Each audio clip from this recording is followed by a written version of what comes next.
Can tell you that Jon Jones at 4:24 p.m.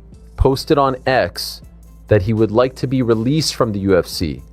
Hey everyone, I wanted to address Dana White's comments from this past weekend because the truth matters to me and the fans. Dana, you were heated about why I'm not on the White House card, but let's clear something up. My team and I were actually negotiating with the UFC for that fight.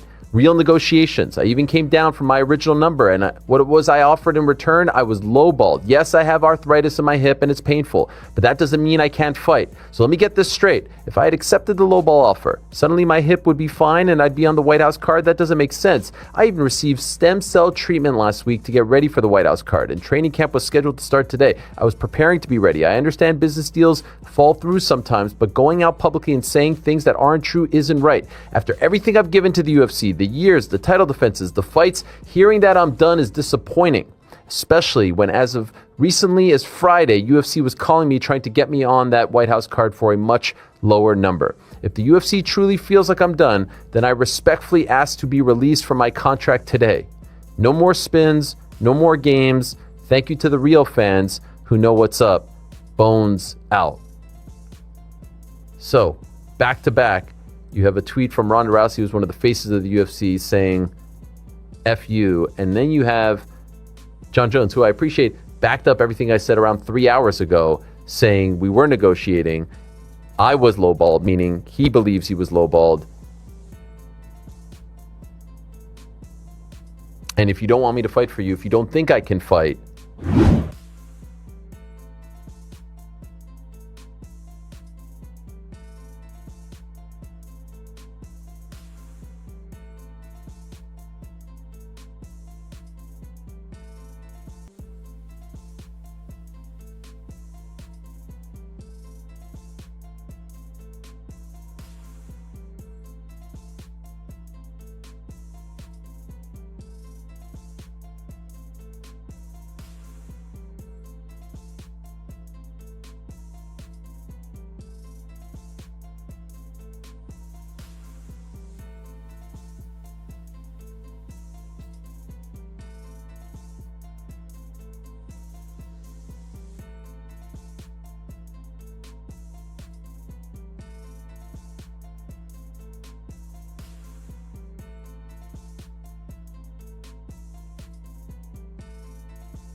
have you seen his comments? No. Or he basically very heavily pushed back on you saying that there were no negotiations. And then I never said there were no negotiations. I never said that. I said, were they talking to Jon Jones? They talked to everybody. Everybody was talked to. Not one word of what I said was not true about the whole Jon Jones thing. And how many times have I sat up here and said, he's not fighting at the White House? Have you guys not all seen the video of the dude with the meta glasses on when he didn't know he was being filmed, telling them that his hips are shot and he needs hip replacement? Did you not see the videos of him running on the flag football game? And what did I say that wasn't true? Jon's the greatest of all time. No way in hell Jon Jones is going to be booked for the White House. But here's the cold hard truth. If Jon Jones's demands are not being met for the biggest fight in history, they're not going to be met for the biggest fight in history. Maybe I'm being a sourpuss Sally. Maybe I'm just being a bit of a pessimist. But the UFC's White House card was just announced, and for what we were promised, this is a massive letdown. And I'm gonna explain why this had every opportunity to bring the UFC back to prominence, to stake their claim once again as the combat sports outlet across boxing, MMA, and everything in between. And they fumbled it. Not because they had to, not because there was no other way to do it, but because the UFC is in a place right now where this is the product. And I guess there is no fighting it anymore. You just have to get used to it. What do I mean? The breakdown. Let's go. Let's contextualize this, right? For the last however many months, Dana White, who sat down with me, who sat down with other people, who had talked about the UFC White House card, had essentially said that this would be like the UFC Sphere on steroids, right? UFC Freedom 250 is what they're calling it. And yeah, you know, if you mention steroids in a UFC card, how do you not have Jon Jones involved? We'll get to that in a second. But Dana and the entire UFC and the teases that have come from being this, insane, massive card, putting it together, how it was going to blow everything out of the water, it was going to be badass and all this. The hype around this has been ridiculous. And it's given you a sense of like, oh man, something big is coming. Something, along the lines of a UFC 100, 200, 300, or like when, again, Conor McGregor Habib was announced. Conor McGregor came back to the Donald Cerrone fight was announced. When Jorge Masvidal fought Nate Diaz for the BMF. When George St. Pierre came back at UFC 217, it had that kind of feel to it. And I think that's the biggest problem I have right now, was the hype did not match the delivery. This is like ordering Domino's pizza and somehow Little Caesars is delivered. You don't know how it got there. It's definitely not what you asked for. It's clearly not what you were promised, but it's pizza, so you'll eat it. This is kind of how I feel about the UFC White House card. But without further ado, here it is. Drum roll, please. Okay, UFC Freedom 250. And honestly, this isn't a bad card, okay? Because you have Ilia Topuria versus Justin Gaethje for the World Lightweight Championship. I have my problems there, but okay. Champion versus interim champion, do your deal. Then the co-main event, Alex Pereira versus Ciryl Gane for the interim heavyweight championship. Okay, Alex Pereira making his way up to heavyweight. We knew this was coming when he dropped the strap at 205. Ciryl Gane, I have my problems with it. We'll come back to it. Lose to Ilia Topuria in the main event in the White House. If he pulls it off, it'll be cinema, okay? And I'll assume that the rig is in. And Topuria has been paid $10 million to make the US look good on the world stage. Because Gaethje, he's the All-American. He's red, white, he bleeds red, white, and blue, brother. You know what I mean? He's going to be there. He's the only American that's even in conversations to ever be in a title fight. Unless they did Yan O'Malley too. Which people would still complain about, by the way, but it's the... Jon Jones and Dana White have suddenly found themselves in a very public disagreement, and it has turned into one of the biggest conversations in MMA right now. After Dana said Jones was never seriously in the plans for the White House card, Jones pushed back online and said that real negotiations did happen, but the deal fell apart because of money. So grimy, when the real answer is like, dude, just pay the money. Pay the money. You're spending $60 million to hold an event at the White House, and we know why. Just pay it. Make something good happen, or something that the fans want to see. And Dana also made it clear that he has already said many times this fight was never going to happen with Jon Jones involved. A major reason, according to Dana, is Jones's current physical condition. He spoke about how badly Jones's hips have deteriorated and said the problem is serious enough that doctors have even brought up the possibility of a hip replacement. Dana also pointed to recent footage of Jones trying to move, including a flag football game where he could hardly run. Dana, you talked about, you don't want to say what fight fell out, which is fair enough, but there is obviously... Well, there's weird circumstances around it that we probably shouldn't talk about. Okay. There is speculation, of course, that it's Jon Jones. No, it's not. Was Jon Never, ever, which I told you guys 100,000 times, was Jon Jones even remotely in my mind to fight at the White House. I wouldn't... First of all, I've told you why I wouldn't do it. And number two, some guy with, meta glasses on filmed him talking about his hips, that his hips are so bad. And I don't know if you guys saw that flag football game where he can barely run. Jon Jones, he retired because of his hips. He's got arthritis in his hips.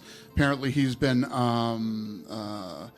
doctors say he should have hip. Fans were not waiting for a normal stacked card. They were waiting for something absurd. They were waiting for icons, super fights, title chaos, legends returning, and career-defining risks. So when the lineup landed and people saw a real main event, a real co-main, but not the full avalanche they had imagined, the mood shifted from shock to argument almost instantly. That is what makes this card so fascinating already. It is not just a fight card. It is a test of how much hype the UFC can create before the audience starts grading the dream instead of the actual fights. Because on paper, the top of this card absolutely matters. Topuria against Gaethje is violent, dangerous, and impossible to ignore. Pereira against Gane has size, power, and that strange sense of history that follows Pereira every time he moves up another mountain. Sean O'Malley is on the card. Michael Chandler is on the card. Diego Lopes is on the card. These are not random names. These are recognizable fighters with real stakes attached. But once the White House idea entered the conversation, the public stopped asking asking whether the card was good. They started asking why it was not even crazier. ESPN's coverage captured that split directly, noting that Jon Jones and Conor McGregor were not among the 12 fighters who won the White House sweepstakes, even as the event was still being framed as historic. Now bring Islam Makhachev into the conversation, because even though the title is for attraction, his name belongs in the broader buzz around this event. The Topuria Makhachev fantasy was the kind of matchup that could have transformed the entire tone of the card, but the reporting around that possibility got messy fast. Dana White publicly denied that Topuria versus Makhachev had been in the works for the White House event, while Topuria's manager said they were open to either Gaethje or Makhachev, and that Makhachev was unavailable because of injury. That short denial says a lot, because it shows how blurry these mega event rumors can become once enough star names start circling the same date. Some people heard Islam, some heard Gaethje, some heard Jones, some were waiting for Conor, and that is exactly how White House hype turned into a giant rumor machine. The absence of Islam does not create the drama by itself. The uncertainty around what was almost possible does. In the fan imagination, the White House card was becoming this impossible all-star summit.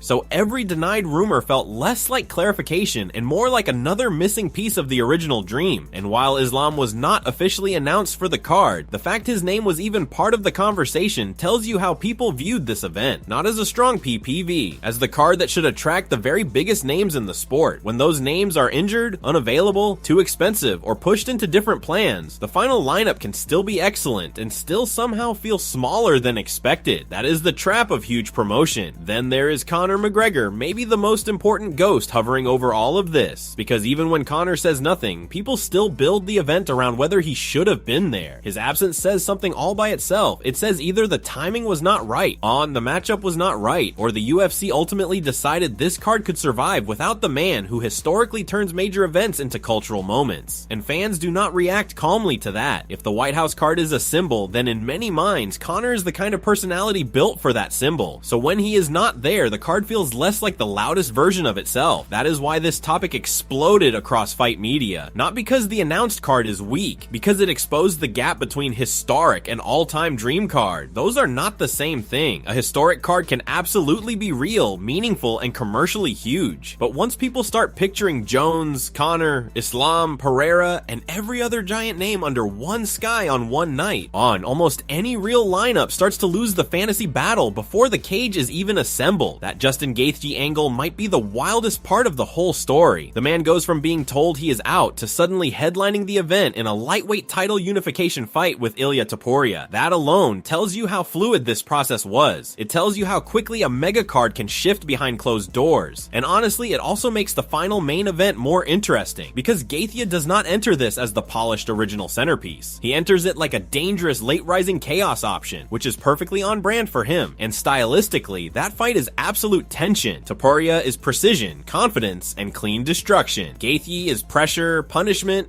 and the kind of danger that can break any carefully designed game plan. As betting opened, Topuria was the clear favorite, which makes sense given his momentum and finishing ability, but Gaethje's whole career has been built on making certainty feel stupid. So from a fight perspective, the main event works. It really works. The controversy is not about whether Topuria versus Gaethje belongs. It is about whether it feels big enough for the scale of the stage. That is a different argument entirely, and it is why fan reaction has been so divided. Some people see a violent title fight and say that is more than enough. Others see the White House setting and say the sport should have gone even bigger. The co-main creates another storm. Pereira versus Gaethje for an interim heavyweight title is fascinating. But it also instantly triggered debate because Tom Aspinall is the champion and currently out due to recovery from eye surgery. Aspinall responded by saying he understood the UFC's decision given his situation, even while keeping his eyes on the winner. Henry Cejudo, meanwhile, questioned the value of Pereira chasing a third belt if it is only interim gold rather than the undisputed championship. And that criticism matters because Pereira has become one of the UFC's most valuable action names. Every move he makes now feels historic before it happens. So when he lands in an interim title situation, fans immediately split again. One side says this is still huge. Pereira chasing a third divisional belt at the White House is blockbuster material. The other side says the symbolism is strong, but the legitimacy is softer without the undisputed champion standing across from him. That is classic modern UFC debate. Spectacle versus purity. History versus hierarchy. Drama versus order. Even the lower part of the card sparked questions. O'Malley versus Ayman Zahabi got people talking not because O'Malley is unimportant, but because this stage felt so oversized that fans started started nitpicking every name that did not scream super event. Matt Brown openly questioned some of the undercard selections and said the UFC's own promises had inflated expectations to the point where every slot was going to be judged harshly, and that may end up being the real lesson from this announcement. Once you tell people greatest card ever, they stop evaluating the event like normal human beings. They become fantasy matchmakers. Fine, they turn every empty slot into a missed opportunity. They read every absent name as betrayal. They assume every rumor was almost done, and from there, the card itself becomes only half the story. The other half is the card people created in their heads. But let's be honest, that tension is exactly why this event is going to pull massive attention anyway. The criticism is part of the promotion now. The fighter frustration is part of the promotion. The fan arguments are part of the promotion. Jon Jones feeling slighted, Islam being dragged into rumor talk, Conor not being there, Topuria and Gaethia suddenly becoming the final main event, Pereira chasing history with an asterisk attached. All of that makes the card louder, not quieter. The White House setting was already going to do that. The backlash just gave it another engine. This situation clearly is not over yet. What do you think about everything that has happened here? Did the UFC try to underpay Jon Jones, or was the company right to move forward without him? Is the UFC White House card fair or not? Let us know what you think in the comments below.